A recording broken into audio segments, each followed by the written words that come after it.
What's up guys, StardustYGO here. In today's video we're going to discuss this card right here on your screen, Red Supernova Dragon. I'm going to dissect the card, basically analyze it in every way possible, and I'll tell you why I don't run it anymore. Anyone that has paid close attention to my Red Dragon Archfiend builds notice I have stopped playing this card for almost a year now.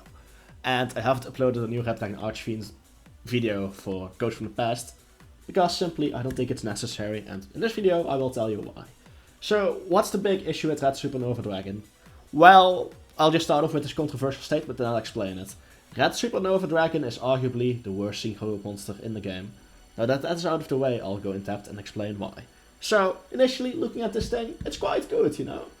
It's a level 12 synchro, Red Supernova Dragon, it's a Dark Dragon. Hey, that's perfect, right? 4000 attack, 3000 defense. Somewhat generic materials, but the materials are one of the huge issues.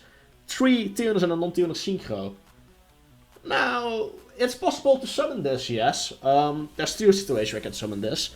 Turn 1, you go Red Rising Dragon, revive your Crimson Resonator, can then directly go into this. That's a possibility. But that requires almost all of your resources. And that's not worth it. And then in the grind game you could theoretically summon this.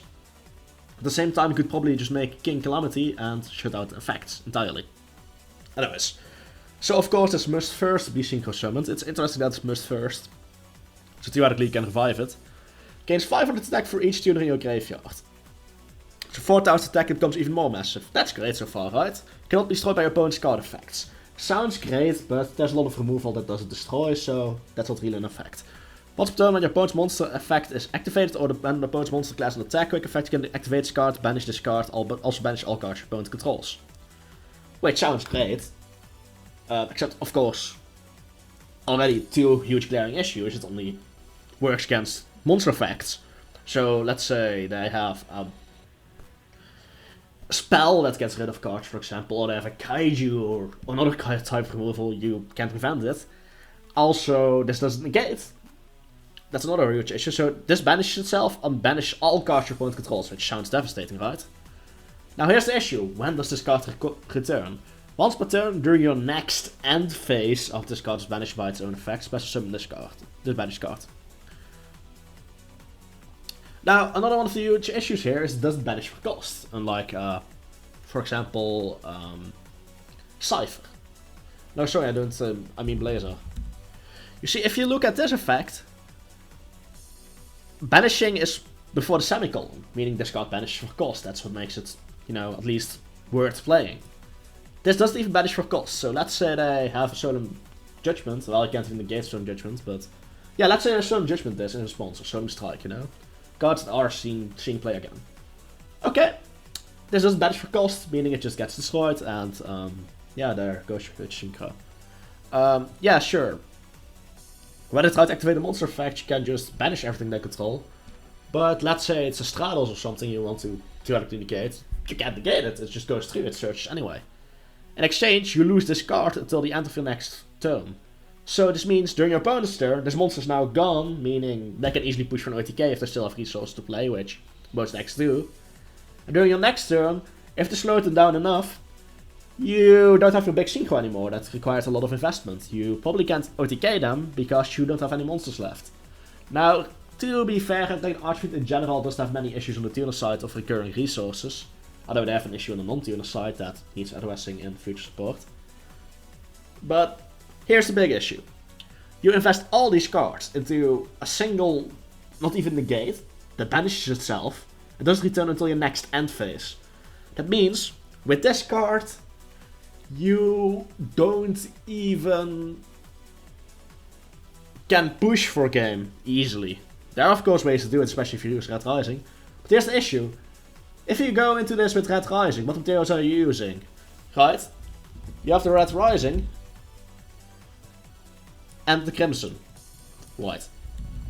I mean, that's obviously when you make a turn 1. Okay, that's level 8. Now you need to make level 12 total. That means you most likely get your Creation Resonator.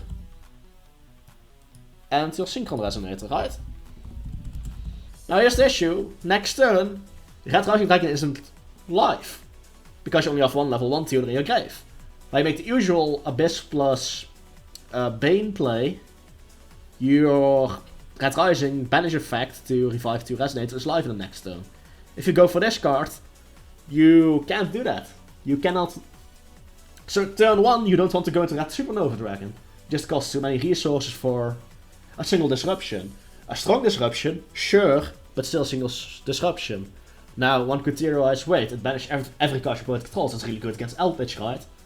But an Eldritch player which can read, and let's be honest, in a competitive setting they will probably read, maybe not in Edda Pro, but like in a realistic setting. Oh wait, they banish all the cards I control if I force this monster out. So they will do something to force the effect out.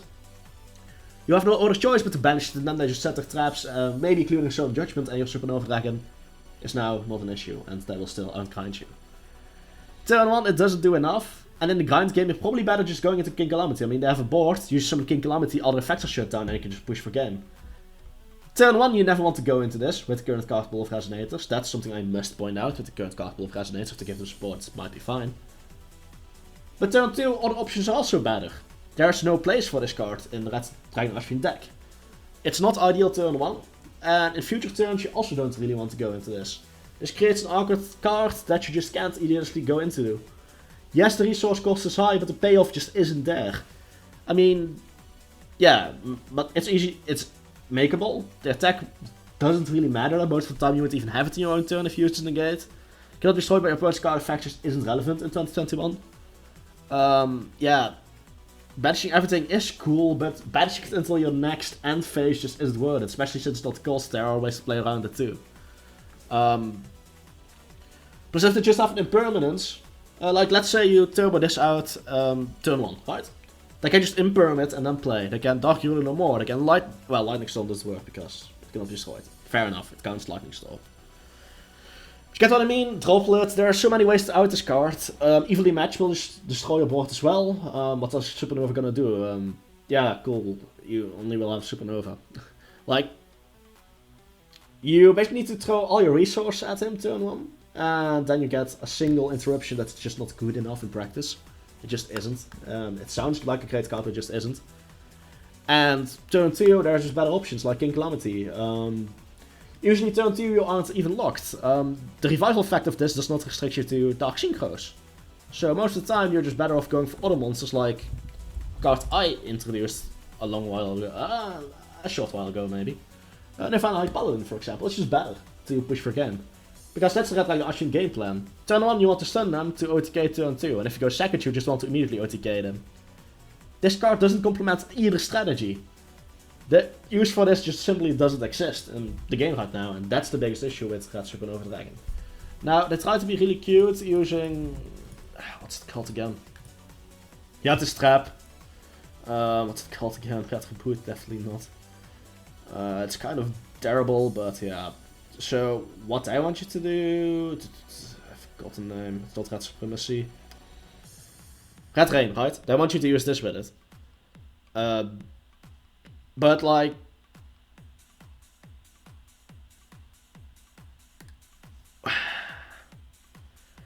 it only recurs itself on Synchro Summon, not a special summon. Although this isn't even, yeah, it special summons itself, but it doesn't synchro, so it doesn't even do anything.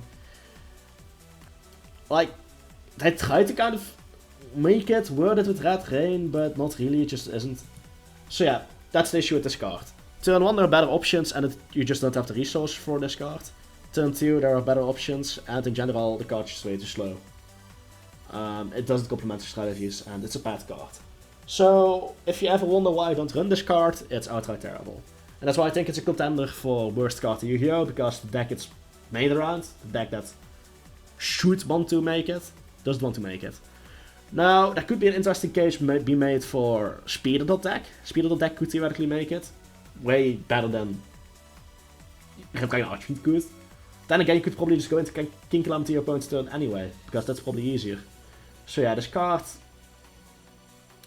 I could create a list of reasons why it's bad. It's just synchro design in modern eras. It's either broken or it's not good, and the broken ones are very rare, like Baroness. So yeah, this card is absolute dog shit, and I don't think you should run it. StardustYGO signing out. Peace.